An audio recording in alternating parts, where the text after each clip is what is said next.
यीशु मसीह के नाम में जय मसीह की। परमेश्वर का धन्यवाद करते हैं आज के सुंदर दिन के लिए, और प्रभु ने एक मौका दिया कि फिर से सियोन टीवी चैनल के माध्यम से आप लोगों के सामने आकर एक और गवाही को हम रख सकें। और हम ये विश्वास करते हैं कि इस गवाही के द्वारा आप लोग बड़ी आशीष को प्राप्त करेंगे। हम शुक्रिया करते हैं इन भाई के जीवन के लिए।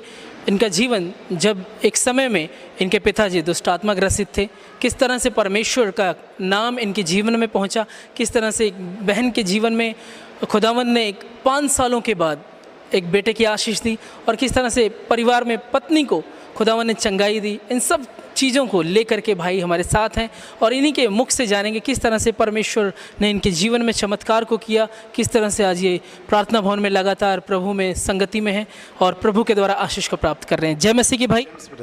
क्या नाम है, कहाँ से आते हैं आप? ब्रदर मेरा नाम रांझाराम, मैं दुराहे से आता हूँ। वैसे रांझाराम जी, हमें बताइए कि किस तरह से प्रभु यीशु मसीह में आपकी शुरुआत हुई। प्रभु यीशु की शुरुआत, मेरे पिताजी बीमार रहते थे, उनका दुष्ट आत्मा से कारण हमारे घर में बहुत लड़ाई झगड़ा रहता था, तो हम परेशान रहते थे। कोई कहता था भैया यहाँ से आने के बता दो, जहाँ इस बाबे को बता दो, जहाँ जहाँ वो लोग बोलते हम वहीं जाते थे। लोगों के कहने के अनुसार आप अन्य अन्य जगहों पर भी आप दिखाने लेकर के गए पिताजी को? हाँ, जहाँ जहाँ लोग बोलते थे भी जहाँ आपका हल हो जाएगा, आप जहाँ चले जाओ, तो वो कोई ठीक नहीं होते थे। तो प्रभु यीशु मसीह का वचन किसके द्वारा आपके पास पहुँचा? प्रभु यीशु का वचन एक भाई था, उसने बताया भैया आपने जहाँ इतने दूर जाकर देखा, आप एक प्रभु के घर में जाकर देखो। और जब मैं पहली बार आया सियोन प्रे टावर चर्च में, मैंने पास्टर जी से वचन सुना, और वचन सुनने से मुझे बहुत सी आशीष मिली। सियोन प्रे टावर में आकर के जब अपने सेवक के द्वारा वचनों को सुना, अपने आशीष को पाई? हाँ जी, जब मैंने वचन सुना बहुत सी आशीष पाई, और पास्टर ने बोला भैया आप अपने घर में प्रेयर करो, प्रार्थना करो, वचन पढ़ो, तो प्रभु आपको आशीष देगा। और जैसे ही मैंने वचन पढ़ना शुरू किया, दुष्ट आत्मा अटैक करने लगी पिताजी पर, क्योंकि दुष्ट आत्मा प्रभु का वचन उनको अच्छा नहीं लगेगा, क्योंकि प्रभु के दास ने, पास्टर जी ने कहा पाप और पवित्रता दोनों कठिन रह सकेंगी। तो जैसे जैसे हम प्रार्थना करते रहे, प्रार्थना वचन पढ़ते रहे, और प्रभु की कृपा से दुष्ट आत्मा वो भाग गई। पिताजी ठीक हैं अभी? अभी हाँ, पिताजी ठीक है बिल्कुल। तो बहन के जीवन में कैसे प्रभु ने कार्य किया? जब मेरी सिस्टर थी, उनके पास बेटे की कोई आशीष नहीं थी, तो वो 5-4 साल निकल गए। वो सास वो कहती आपके पास बेटा नहीं होगा, बच्चे नहीं होगा।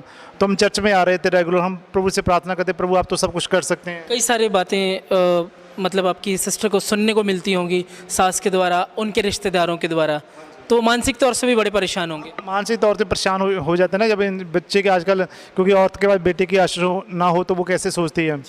और प्रभु की कृपा से हम जब चर्च में आते रहे रेगुलर, प्रार्थना करवाई प्रेयर टावर में पासबानों के द्वारा? हाँ ना, मैंने पास्टर जी से प्रार्थना करवाई, तो प्रार्थना कराते रहते प्रभु ने उनकी प्रार्थनाओं का उत्तर दिया, प्रभु ने उसे बेटे की आशीष दी। 5 सालों के बाद बेटे की आशीष मिली है। Praise the Lord. 5 साल बाद मुझे बेटे की आशीष मिली है।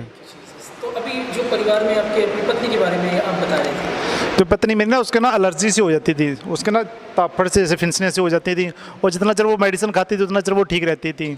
और जब मैंने चर्च में आना, मैं प्रेयर कराना शुरू किया, और वो जैसे वो संगति में बैठती थी, और प्रभु की कृपा से वो आज बिल्कुल ठीक है। वैसे कोई एलर्जी नहीं है उसके। अभी तो कोई दवाई नहीं खाते हैं वो? नहीं, अभी कोई दवाई नहीं खा रहे। प्रभु की संगति में आकर, प्रेयर टावर में आकर के खुश हैं आप?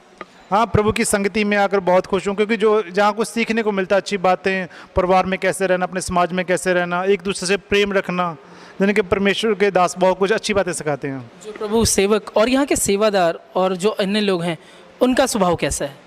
हाँ, जो यहाँ प्रेयर टावर या एसपीटी के जो लोग हैं, उनका बहुत स्वभाव है, वो सेवा करते हैं, जो भी कार्य करते हैं वो अच्छे से करते हैं, और सिस्टम के हिसाब से करते हैं वो।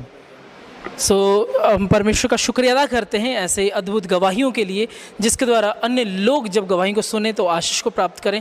जिस तरह से परमेश्वर ने इनके जीवन में आशीष को दिया, इनके पिताजी को दुष्ट आत्मा से छुटकारा दिया, इनके जो पत्नी हैं उन्हें चर्म रोग से छुटकारा दिया, और इनके जो बहन है उनको 5 साल के बाद बेटे की आशीष दी। इसी रीति के अद्भुत काम परमेश्वर आपके जीवन में भी कर सकता है यदि आप परमेश्वर पर विश्वास करें। परमेश्वर आप सबों को बड़ी आशीष दें, बड़ी बरकत दें। आप सबों को जय मसीह की। धन्यवाद।